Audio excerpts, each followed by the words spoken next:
হা হা মনুরা এটা কিন্তু বরিশালে বিয়ে বাড়ির এই ঐতিহ্যবাহী পোলার যে বউ হ্যাঁ গোসল করার নিয়ে দৃশ্য ইয়া দেখতে অসাধারণ। জামাই নিজেই বউরে নামাইতে আছে, অন্যের হাতে হস্তান্তর করে নাই কেন না, বিপদের তো কোনো আত্মাও নাই, বিপদ ঘটতেই যেতে পারে। এগুলি জামাইরে কিন্তু দুই তিনজনে মিলে নামাইছে। এ আবার জামাই কইলেও ভুল হইবে, কারণ হইলে মগো ভাই এগুলি ভাবি গো একালে হাতে হাতে হস্তান্তর করে নামাইতে আছে, কারণ ওই পাশার বছর তো দুই একটু দেওয়া লাগবে, এর লিগে হ্যাঁ গো নামাইতে আছে। এগুলি কিন্তু এই যে মগো বাইরে হ্যারে কিন্তু আর হ্যার বউরে একটা সুন্দর কাদে হলদি মরিচ মাখতে আছে 10-12 জন মাথার ছেড়া মিললে শেষ হলদি মাখতে আছে। এখনই কিন্তু শুরু হয়ে যাবে সেই বরিশালের ঐতিহ্যবাহী বিয়ের পাঁচটা পাশে শুরু হয়ে যাবে।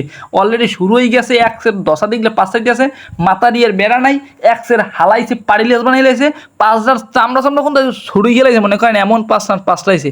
কিন্তু ইয়া দেখতে একসের ভালো লাগে। মোরে পাঁচটায় নাই, কারণ মুই এলাম ক্যামেরাম্যান, মোর দেখতে যে এত ভালো লাগছে কি আর কম আমি এখন কই আর বুঝান যাবে না। আমি দেখতে হইলে অবশ্যই বরিশাল আমি গাইতে হইবে। এই সব বিয়ের অনুষ্ঠান বরিশাল ছাড়া গোটা বাংলাদেশে আর কম হয় না, বিশ্বে হয় না, বরিশালই একমাত্র বিয়ের অনুষ্ঠানের জন্য সেরা।